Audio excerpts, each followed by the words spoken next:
예, 전도서 마지막 시간으로 말씀 나누겠습니다. 오늘은 마지막 13절과 14절을 중심으로 자세하게 나눠보도록 하겠습니다. 앞에 그 9절부터 14절까지 그 요약을 쭉 적었는데 이 요약이 너무 길어가지고 그냥 이제 13절, 14절 중심으로 그 말씀을 전하는 것이 나을 것 같아서 여기도 충분히 많이 우리가 나눌 내용들이 있기 때문에 13절과 14절 두 절의 말씀을 같이 나누도록 하겠습니다.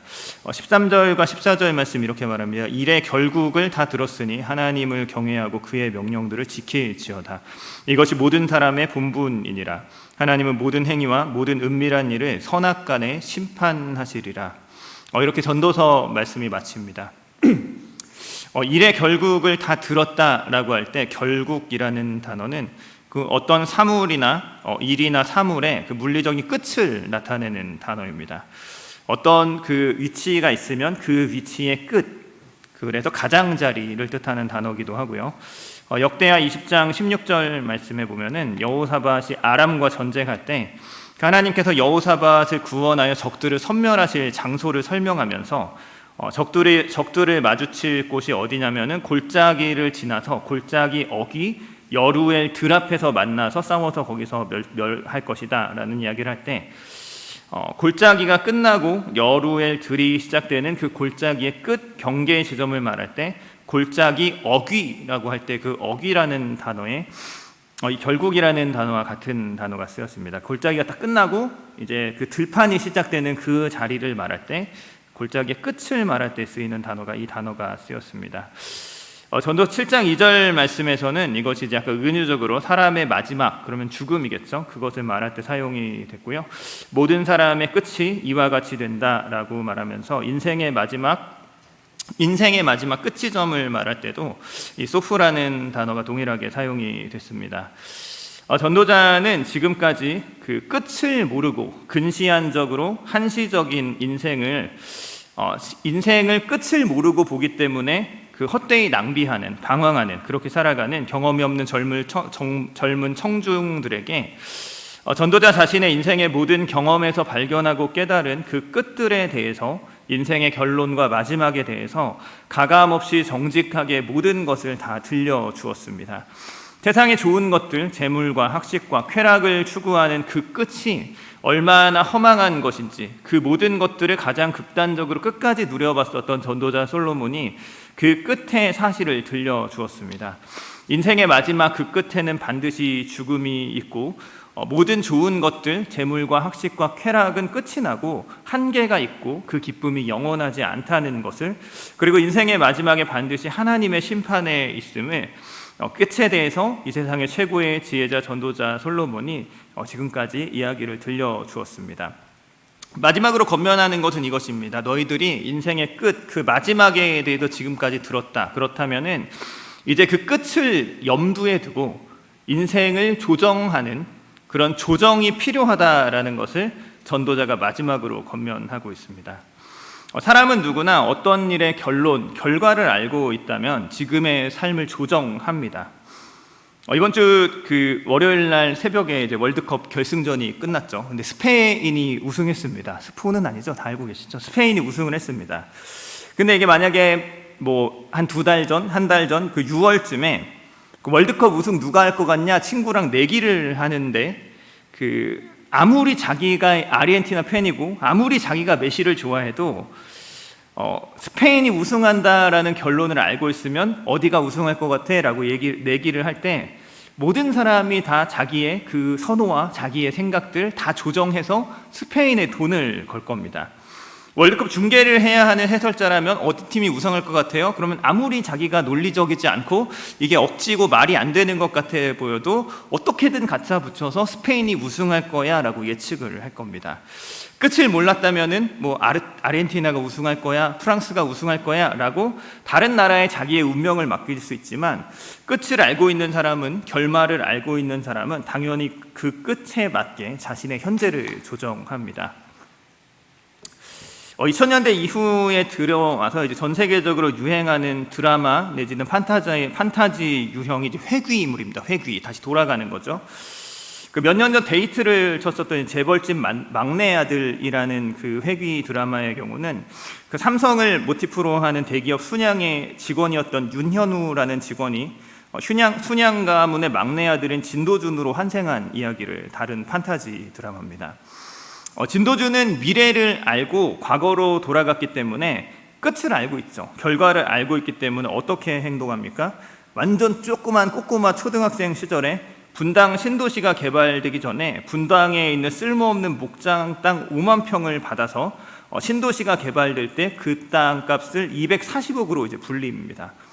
그리고 1990년대에 미국 영화 타이타닉, 아마존, 애플, 마이크로소프트에 투자해서 조 단위로 자산을 불리고 90년대 후반 IMF 때 환율과 실물 투자 인수합병을 이용해서 측정이 불가능할 정도로 엄청난 자산을 만들어냅니다. 재밌는 건 여기도 이제 월드컵 장면이 나오는데 이 사람이 자동차 회사를 인수해서 하는데 그 마케팅을 어떻게 하냐면 2002년 월드컵에서 한국이 4강이 갈 것이라는 걸 알고 한국에 4강 가면 어떤 이벤트를 걸어가지고 엄청난 성공을 거두는 장면도 나옵니다. 끝을 알고 있는 사람, 미래를 알고 있는 사람은 그 끝에 맞춰서 현재를 조정합니다. 아무도 쓸모없다고 하는 분당 땅을 진도준은 삽니다. 그런 영화 타이타닉 그거 망할 것 같은데 그 돈 많이 투자한 거 그거 왜 거기다 투자하냐? 그런 기업 왜 창고에 있는 아마존 같은 그런 망할 것 같은 기업에 왜 투자하냐? 아무도 이해하지 못해도 진도준은 아무도 이해하지 못하는 삶을 삽니다. 왜요? 그 끝을 알고 있기 때문에 그렇습니다. 마찬가지로 전도자가 우리에게 전해주는 지혜도 그 끝을 생각하고 지금의 삶을 조정하라는 것입니다. 끝 때문에, 결국 때문에 지금의 현재를 조정하며 지금 이 순간 우리가 살아가는 삶을 다시 한번 바라보면서 지금 이 시점에서 바라볼 때는 아무도 이해할 수 없을지라도 그 삶을 기쁘게 가치 있게 살아가라고 전도자는 우리에게 권면하는 것입니다. 일의 결국 그 모든 일의 끝을 아는 사람은 그래서 어떻게 사느냐? 어떻게 자신의 현재의 삶을 조정하느냐? 13절 말씀이 이렇게 말합니다. 일의 결국을 다 들었으니까 하나님을 경외하고 그분의 명령들을 지키라고 말합니다.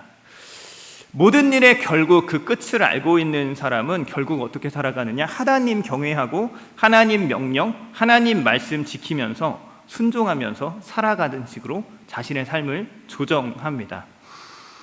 이것이 모든 사람의 본분이니라라고 말하는데 본분이라는 표현은 다소 의역인데 직역하면 이것이 사람의 모든 것, 이것이 사람의 전부다라는 의미입니다. 일의 결국을 다 알고 있는 사람, 인생의 끝을 알고 있는 사람은 하나님 경외하고 그분 말씀 지키고 따르는 것밖에 다른 것이 남지 않은 사람이 된다는 겁니다. 인생의 끝, 그 마지막을 바라보면서 지금의 현실을 조정할 때 그 외에 다른 선택지는 존재하지 않는 것입니다. 사실 우리의 인생의 마지막 그 끝을 바라보면서 다시 한 번 더 우리의 삶을 조명해 보았을 때에만 이해가 되어지는 경우들이 너무나 많습니다.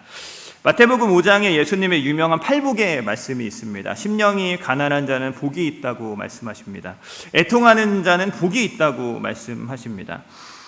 의를 위하여 박해를 받는 자는 복이 있다고 예수님께서 말씀하십니다.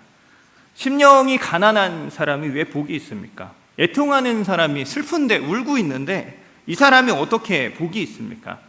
지금 이 시점에서 바라봐서는 이해가 되지 않습니다. 해석이 되지 않습니다. 근데 끝에서부터 바라보면 이해가 됩니다. 심령이 가난한 사람, 그 가난한 지금이 왜 복됩니까? 그 끝에서부터 바라보면 그 인생의 끝을 봤더니 천국을 소유하고 있기 때문에 복된 겁니다.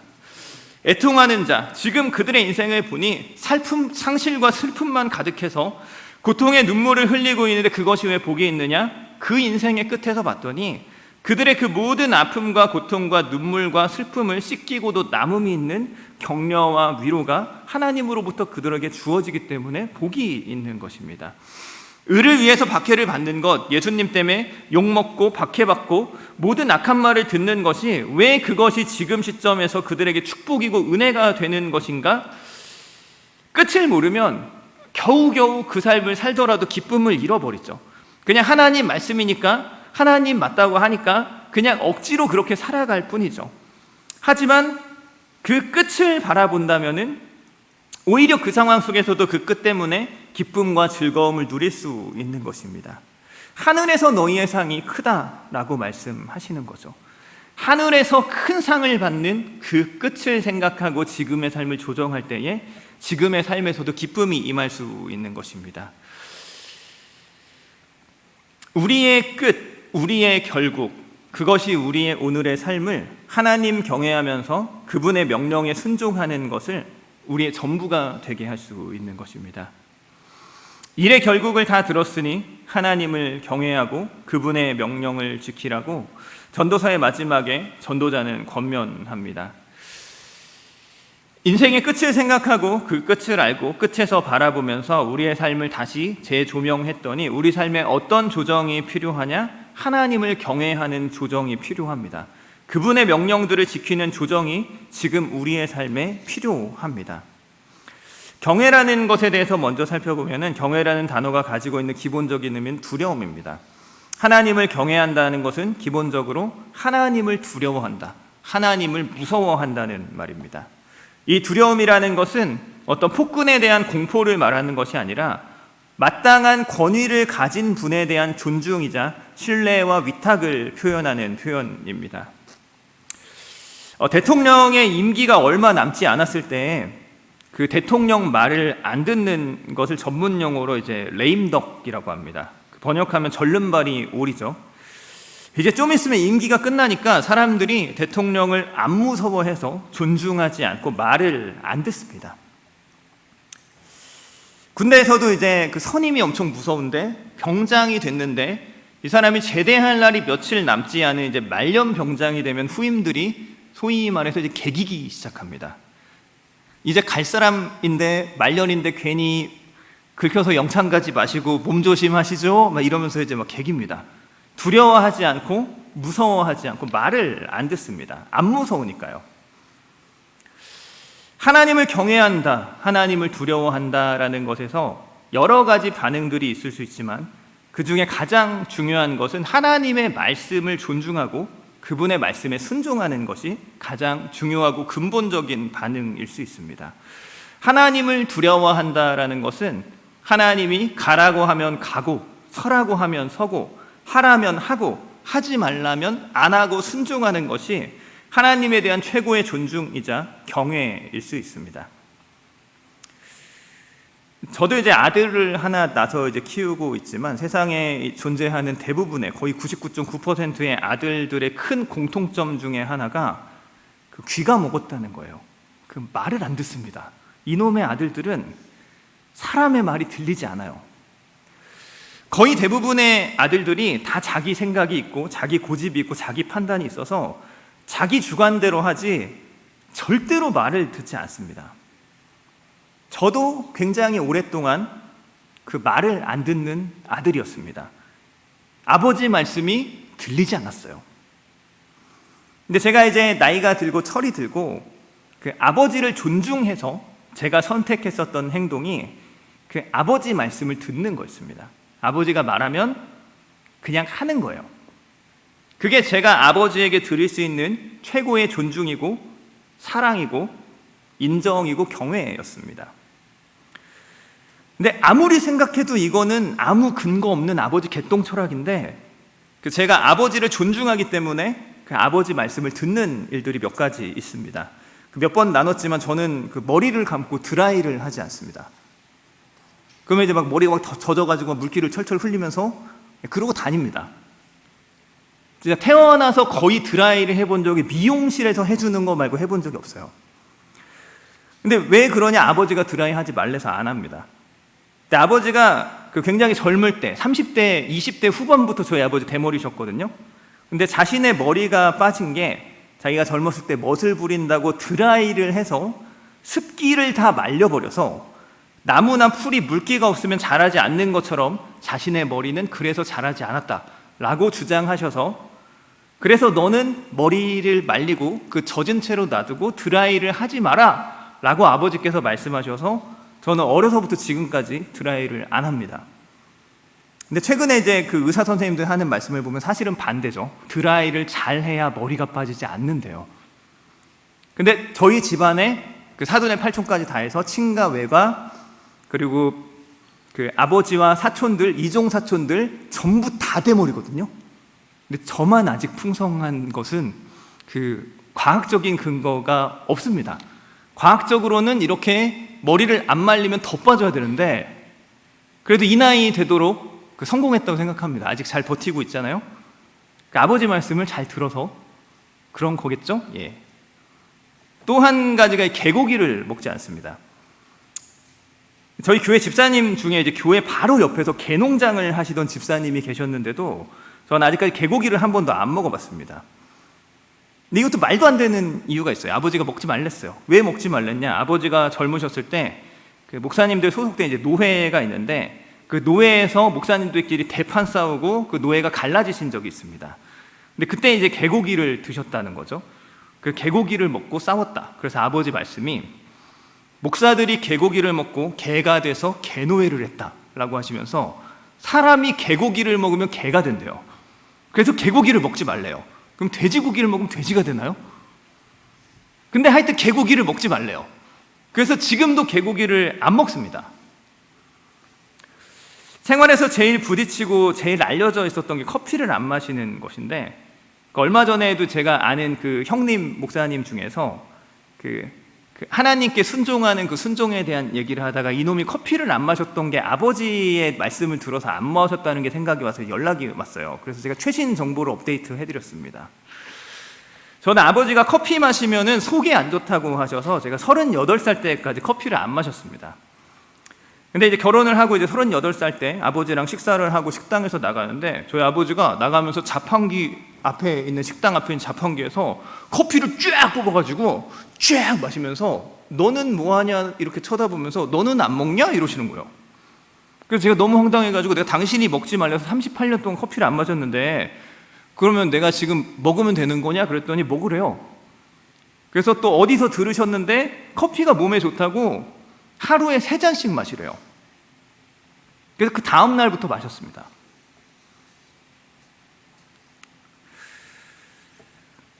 제가 신학을 하고 목회자가 된 것도 저는 하나님께 목회자가 되라고 계시를 받은 적이 없습니다. 저희 아버지께서 제가 태어나기 전, 정확하게는 저희 누나가 태어나기 전에 아들을 주시면 하나님께 바치겠습니다 하고 저희 아버지가 갖다 바쳤어요. 제가 아버지의 서원과 기도를 존중해서 신학교에 가고 목회자가 됐습니다.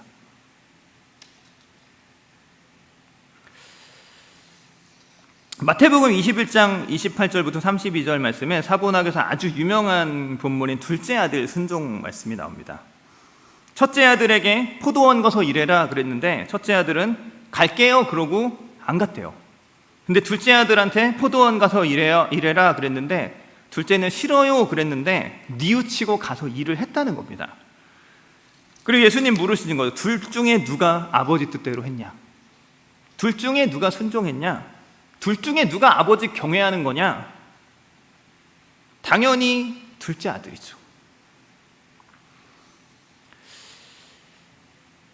아버지를 존중하는 것에 가장 크고 중요한 것 중에 하나가 아버지 말씀을 듣는 것처럼 대통령 임기가 다 됐으니까 말년병장이 곧 사라질 거니까 그를 무서워하지 않기 때문에 말을 듣지 않는 것이 대통령에 대한 무시고 멸시고 그것이 경외가 아니듯이 하나님을 두려워하지 않는 것, 하나님에 대한 근본적인 멸시와 무시도 하나님의 말씀에 대한 불순종입니다. 반대로 이제 하나님에 대한 최고의 존중, 경외, 하나님을 두려워하는 것은 무엇보다 그분의 말씀에 귀 기울이고 경청하며 순종하는 것입니다. 하나님 이 땅을 창조하셨고 지금도 이 세상을 다스리고 통치하시며 모든 권세가 정말로 그분의 손 안에 있고 마지막 날의 이 세상을 하나님께서 당신의 법과 기준을 따라서 심판하시는 영원하신 심판주이심을 우리가 참으로 인정하며 그분을 두려워하며 존중하고 경외한다면 무엇보다도 우리는 하나님 말씀을 지키고 귀 기울이며 순종하는 삶을 살아야 합니다.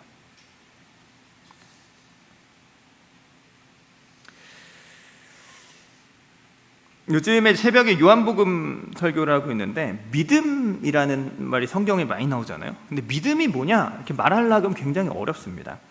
근데 요한복음 3장 36절 말씀에 그 믿음이라는 것의 반대말로 순종하지 않는 것을 말하면서 예수님 믿는다는 것이 결국 예수님 말씀 듣고 순종하는 것이다라는 것을 구체화하는 말씀이 있습니다. 요한복음 3장 36절 말씀 이렇게 말합니다. 아들을 믿는 자에게는 영생이 있고 아들에게 순종하지 아니하는 자는 영생을 보지 못하고 도리어 하나님의 진노가 그 위에 머물러 있다라고 말합니다. 아들을 믿는다, 그 반대말로 아들에게 순종하지 않는다라는 말이 사용됩니다. 예수 믿는다, 하나님 믿는다, 그게 뭡니까?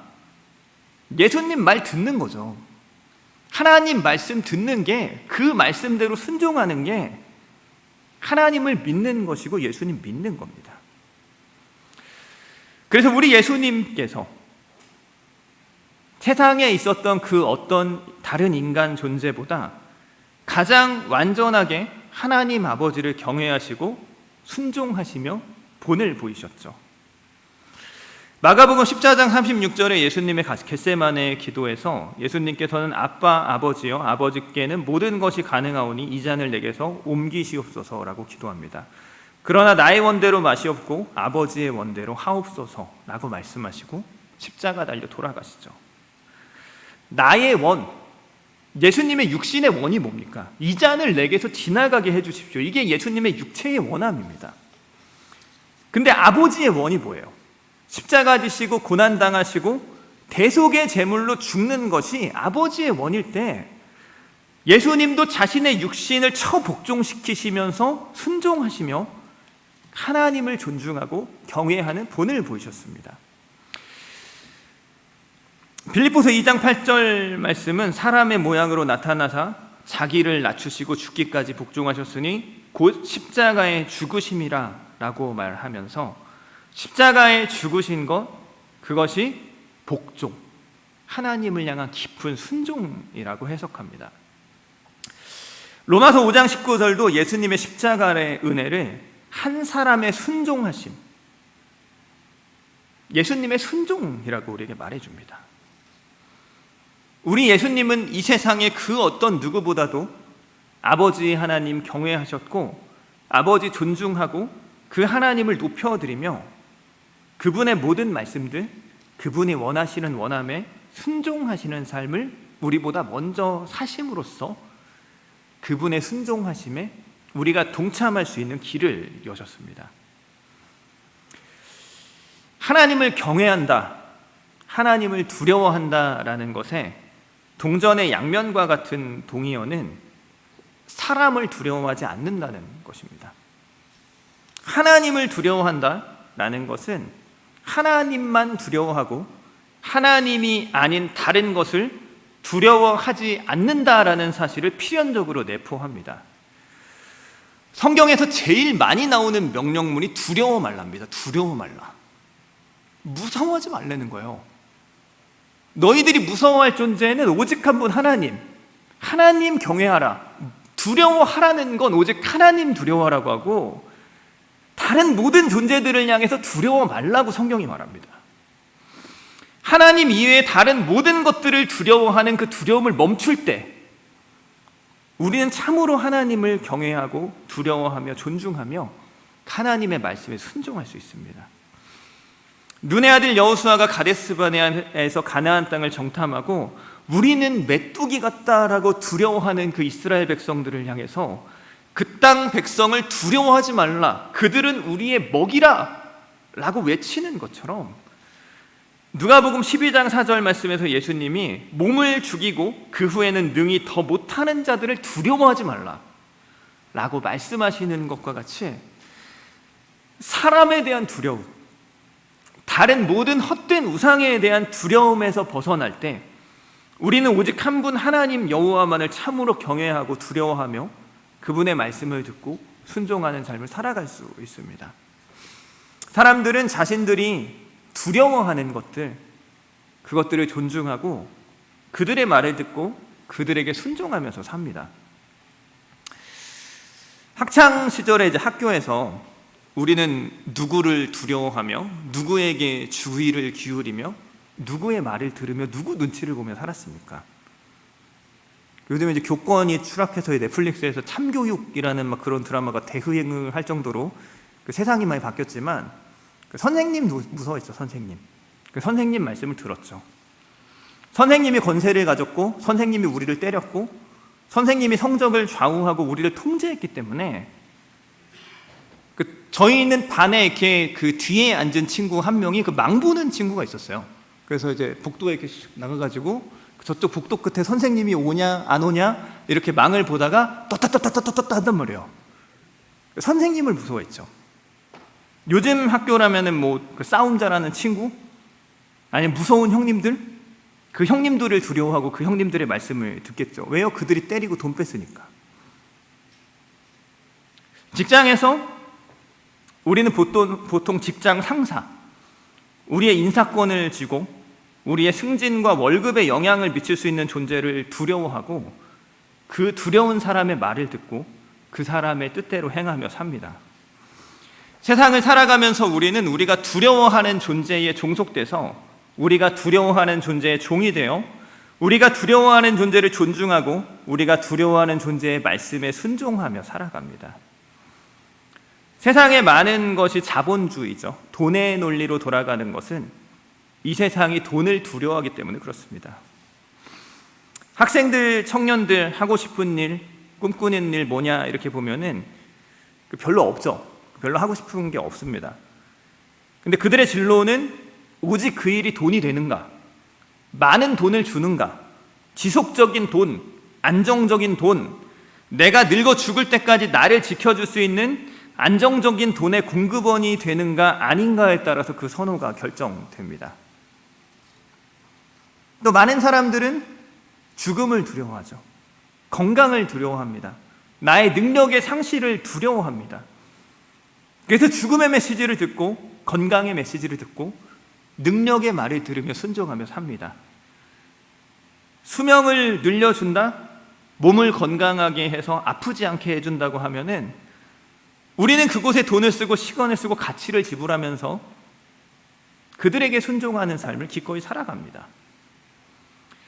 사람은 자신이 두려워하는 존재의 말을 듣고 자신이 두려워하는 존재를 존중하고 그 말에 순종하며 살아갑니다. 그래서 하나님을 경외한다, 두려워한다는 것은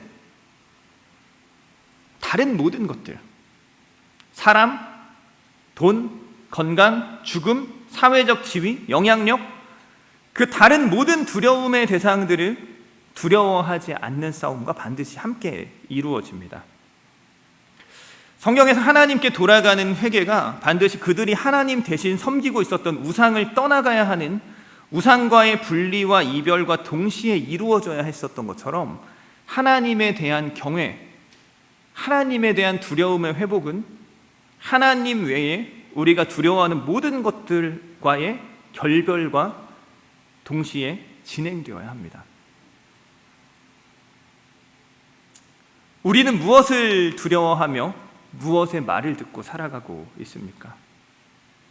성령께서 우리를 조명해 주시는 그 조명하심에 따라서 우리의 삶을 객관적이고 냉철하게 잘 살펴보고 들여다보면서 내가 진정으로 두려워하는 것이 누구고 나는 누구의 말을 듣고 살아가고 있는지 우리 잘 살펴보면서 하나님 외에 내가 두려워하는 것이 있다면 내 영혼에 외쳐야 되는 거예요. 두려워 말라. 저 이방인들 두려워하지 마라. 돈을 두려워하지 마라.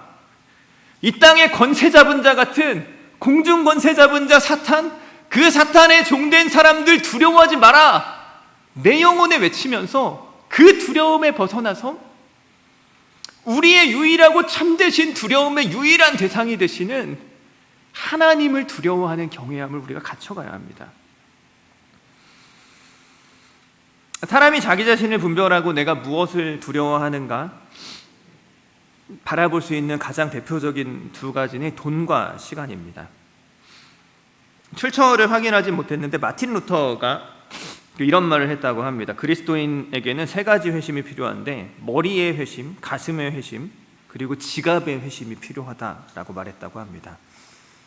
존 웨슬리가 나는 지갑이 회개하지 않은 사람의 회개를 믿지 않는다라고 말했던 것은 유명한 일이죠. 우리가 어떤 일에 어떤 이유로 우리의 재정을 사용하고 우리의 시간을 사용하고 있는지, 우리의 결정의 기준이 무엇이고 우린 왜 그런 삶을 살아가고 있는지에 대해서 하나님의 말씀, 주님의 성령이 비추는 그 빛에 비추어서 엄밀하게 우리 자신을 살펴보면서 내가 진정으로 두려워하고 있는 거, 그리고 내가 사실 진짜로 경외하고 순종하고 있었던 것이 무엇인지 살펴보면서 그 거짓된 두려움으로부터 우리는 결별해야 합니다. 그래야 우리는 참으로 하나님을 두려워하며 하나님 말씀에 순종하는 삶을 살 수가 있습니다. 사람을 두려워하며 사람의 말을 듣고 사람의 눈치를 살피며 사람의 종이 되어 살라고 예수님 우리를 자유케 하시기 위해 십자가 죽으신 게 아니니까요. 꼴랑 돈을 두려워하며 돈의 말을 듣고 돈의 눈치를 살피며 돈의 종이 되어 살라고 예수님 고난당하신 게 아닙니다. 그 모든 두려움에서 벗어나서 오직 유일하신 참되신 하나님만을 두려워하며 그분의 말씀을 지키며 살아갈 수 있도록 예수님 우리에게 자유를 주셨습니다.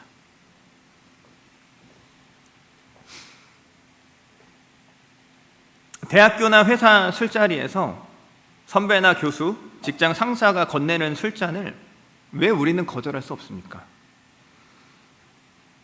보통 이렇게 말하죠. 술 취하지 말라 그랬지 술 마시지 말라 그랬냐? 외국에선 다 술 마셔. 정말로 그렇게 생각해서요? 정말로 술 마시는 것이 성경 말씀과 아무 상관없다라고 믿기 때문에 술잔을 거절하지 않는 겁니까? 아니면 내가 하나님 두려워하지 않고 사람 두려워하기 때문에 내가 하나님과 불편한 게 낫지 사람과 불편하고 싶지 않기 때문에 거절할 수 없는 것인지 우리의 내면을 깊이 살피며 기도해야 할 필요가 있습니다.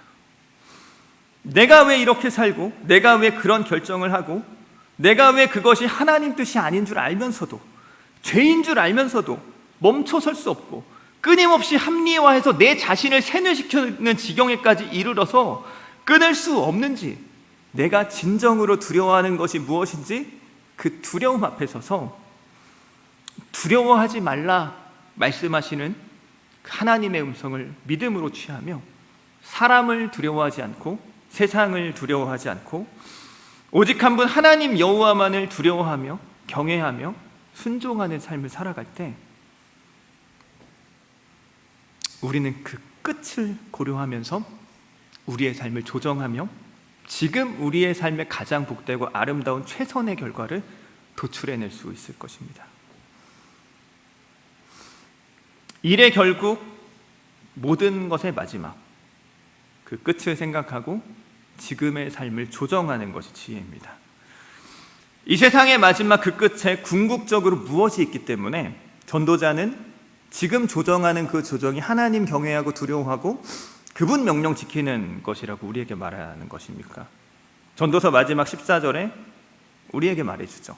하나님은 모든 행위와 모든 은밀한 일을 선악간에 심판하실 것입니다.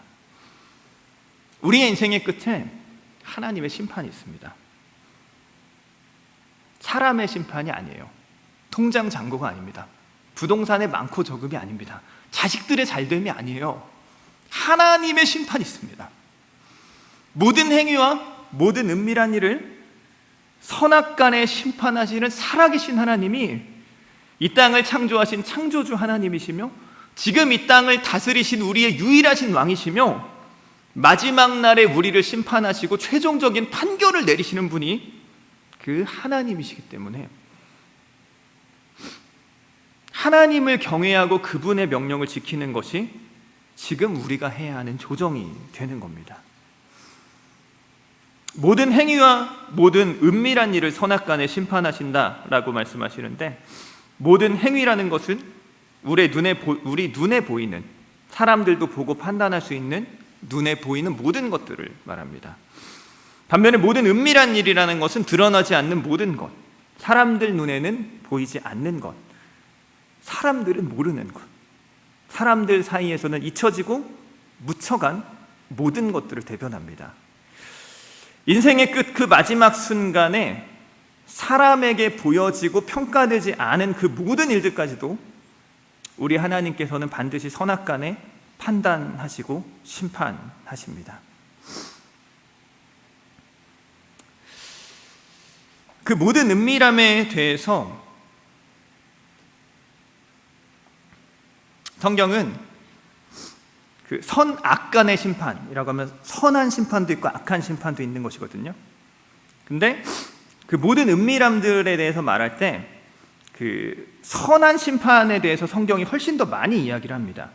그러니까 숨은 은밀한 죄악들에 대한 정죄가 아니라 숨은 의로움들에 대한 인정과 보상과 상급을 성경은 훨씬 더 많이 이야기하지만 그 악에 대한, 모든 숨겨진 그 죄악들에 대한 그 악에 대한 심판도 우리가 반드시 고려하고 균형을 잡아야 할 필요가 있습니다.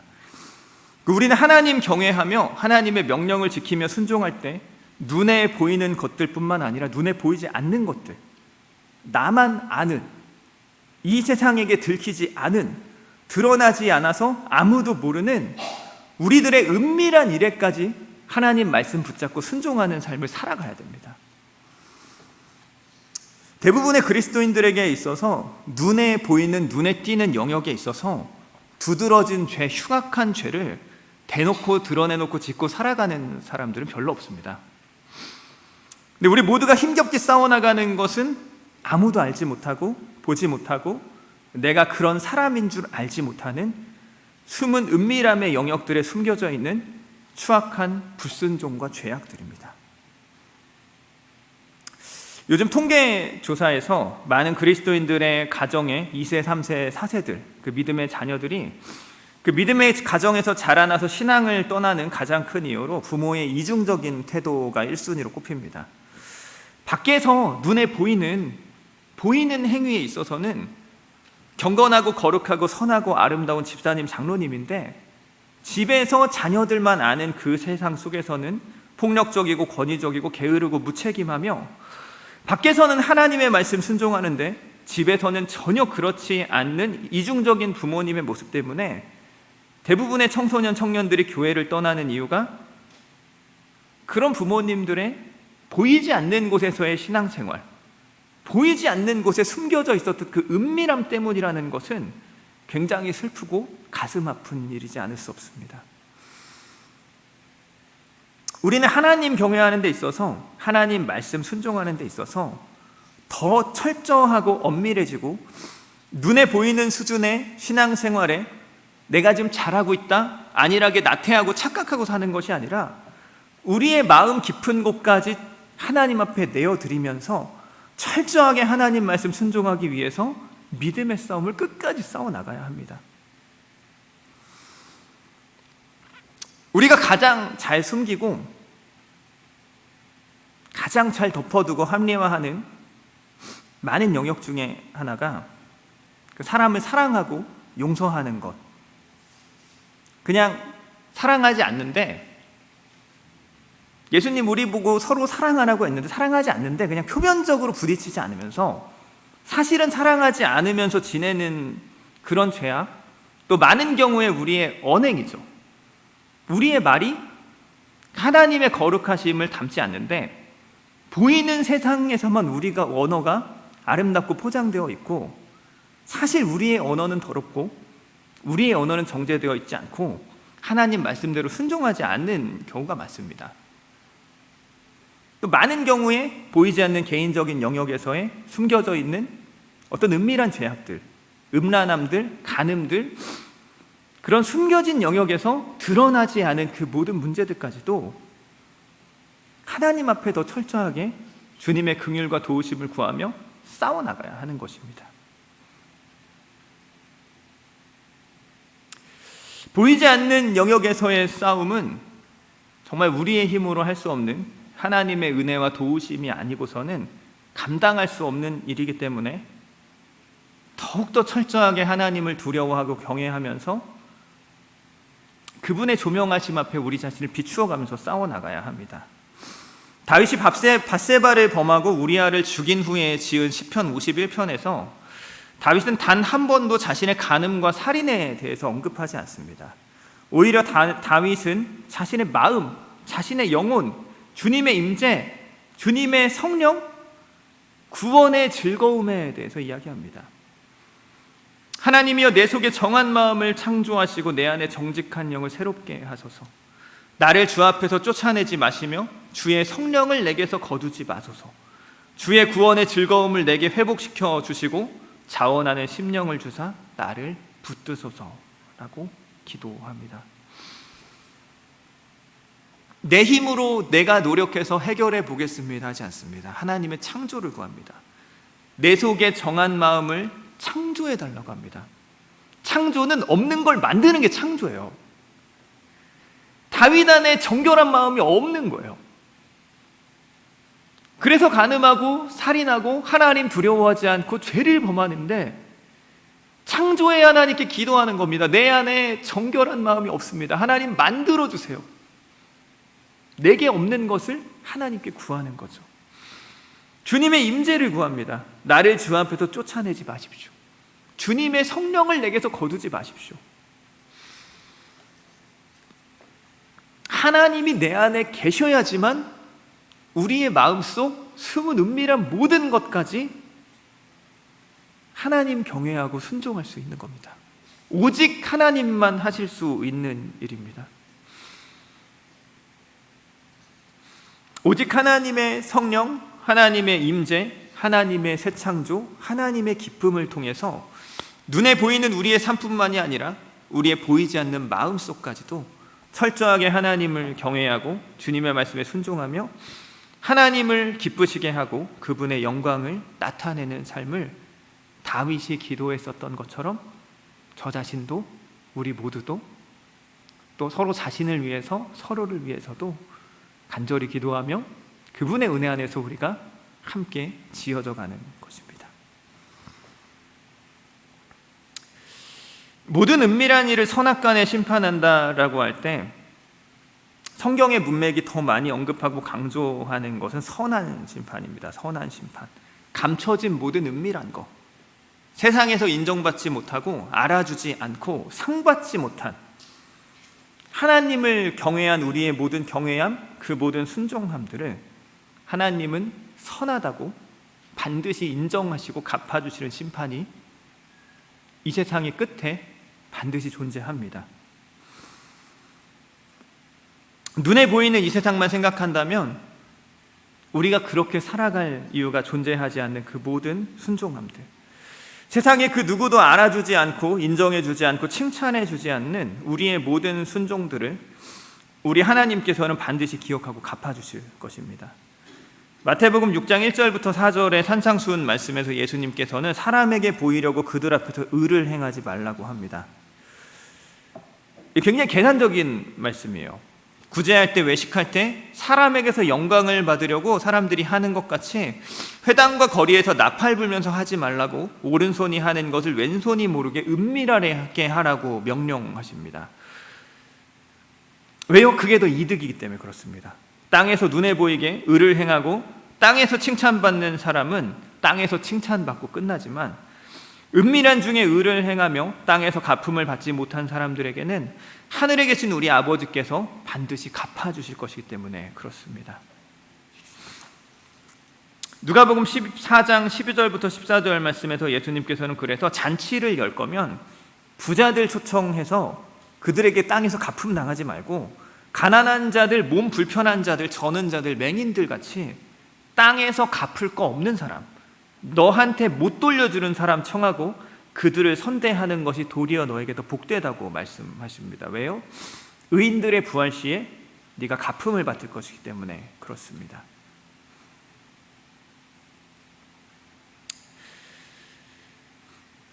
우리가 이 땅에서 살아가면서 수고하고 헌신하고 하나님 말씀대로 씨름하며 살아가지만 아무도 인정해주지 않고 알아주지 않는 수많은 것들이 있습니다. 근데 그것들을 우리 주님께서는 다 바라보고 계시고 기억하고 계시고 알고 계시고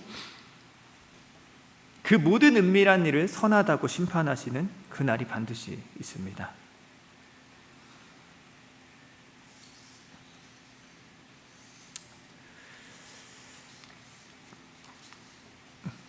교회에서 수고하고 애쓰고 헌신하고 사랑으로 섬겨주시는 분들이 굉장히 많이 계십니다.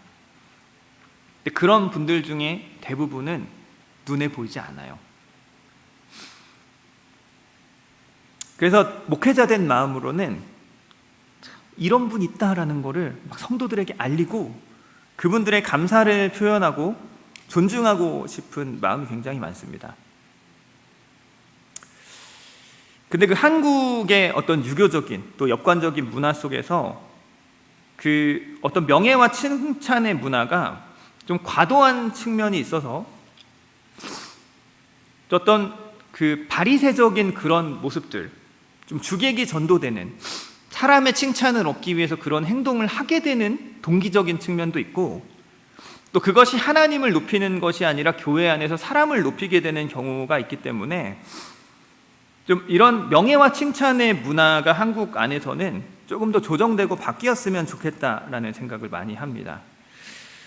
섬김을 행하는 우리들 자신이 하나님 말씀하신 대로 땅에서 칭찬받고 갚음받는 것이 아니라 땅에서 잊혀지고 하늘에서 갚음받는 것을 더 복되다가 여기며 그것을 소망하고 내 이름 지우고 은밀하게 섬기는 것을 기뻐하고 교회의 문화 속에서도 막 드러내서 감사하고 드러내고 칭찬하기보다 하나님께서 갚아주시기 바랍니다, 그냥 이렇게 기도하고 하나님 손에 올려드리는 것이 지금의 한국 문화에서는 더 덕이 될 수 있습니다.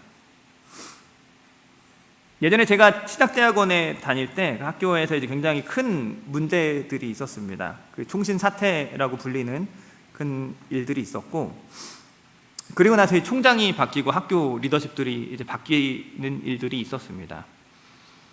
근데 학교 총장이 바뀌고 그 학교 지도자들이 바뀌고 나서 눈에 띄게 학교에 달라진 게 뭐가 있냐면 하나밖에 없었어요. 그 학교 1층에 딱 들어가는 로비에 진짜 대문짝만하게 그 도너스 월이라고 하죠. 그 도너들이 기부자들인데 기부자 명단이 생겼습니다. 진짜 막 이 앞에 이 벽보다 커요. 이때만한 게 진짜 학교에 돈 기부한 사람들 이름을 붙였어요. 어느 교회 10억, 어느 교회 20억, 어느 목사님 5억. 그래서 막 20억 한 사람은 막 이때만한 걸로 걸고 100만 원 한 사람은 요만한 걸로 걸어놓는 그 도너스 월이 생겼습니다. 그러니까 굉장히 많은 그 갈등과 고통을 겪으면서 학교의 리더십을 교체했는데, 그 소위 말하는 이제 굉장히 그 현타라고 하죠. 그 저거 하려고 그 난리를 친 건가? 꼴랑 저거 만들려고 그렇게 싸우고 총질하고 죽이고 그 일을 저거 만들려고 한 거냐는 그런 생각이 드는 거죠. 학교에 돈 더 많이 기부받으려고 그 사람들 이름을 학교에 붙여주는,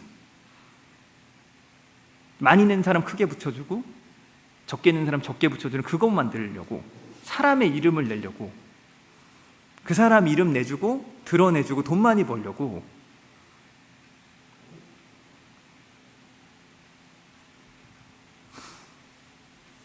아이들 데리고 저희가 전국 성경고사 대회, 찬양율동대회 이렇게 나가는데, 근데 그런 곳에 가서도 굉장히 좀 안 했으면 좋겠다 하는 일들이 많이 일어납니다. 전국 성경고사 찬양율동대회 저희 교단에서 하면은 전국에서 초등학생들이 6,000명 정도가 옵니다. 6,000명 정도를 왔는데 막 초등학교 1학년부터 해가지고 막 다 초딩들이잖아요. 얘들이 막 조미 쑤셔가지고 막 비비 꼬고 막 이렇게 난리가 났는데, 예배가 끝나고 막 이제 어디 회장님들, 어디 귀비님들 한 명씩 다 올라와서 다 인사를 시켜요.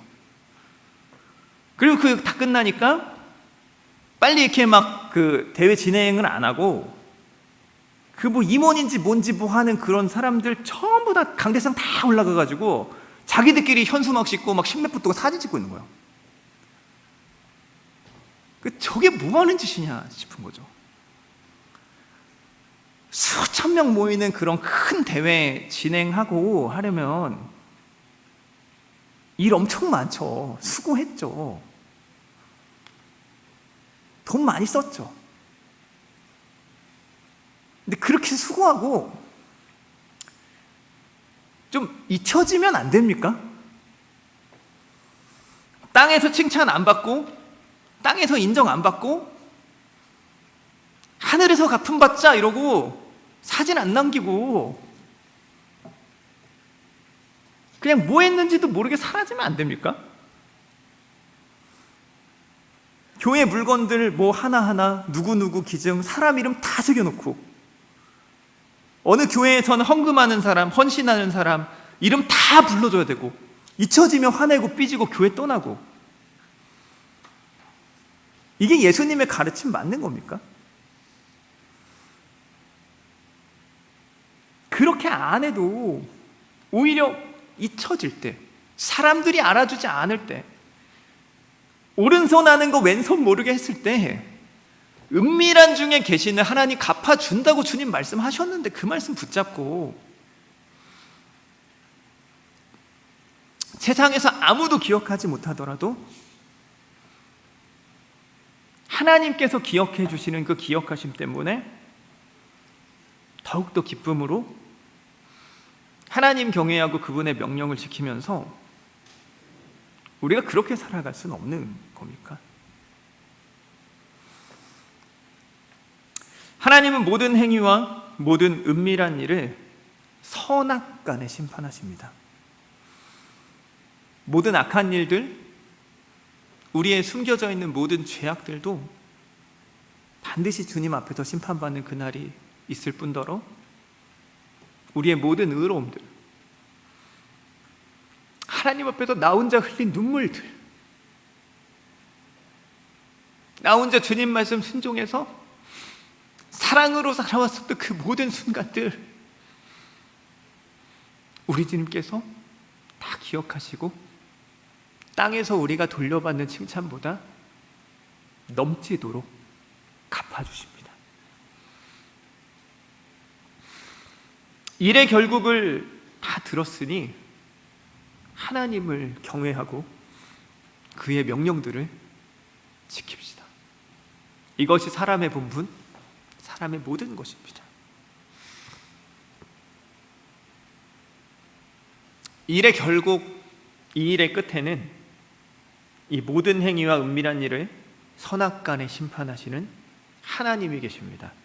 그 끝을 생각하며 지금의 현실을 조정합시다.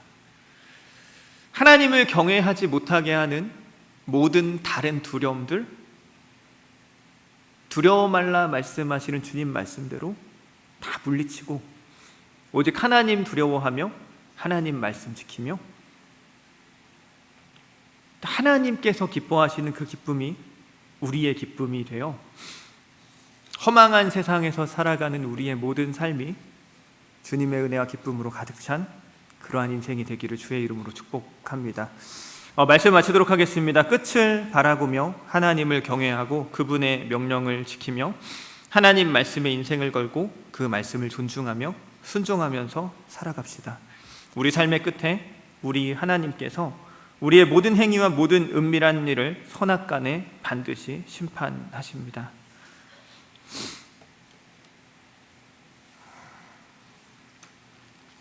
끝을 생각하고 지금의 삶을 조정하며 하나님을 경외하고 그분의 명령들을 지키는 것이 사람의 본분, 우리의 할 모든 것입니다. 같이 기도하겠습니다. 하나님을 참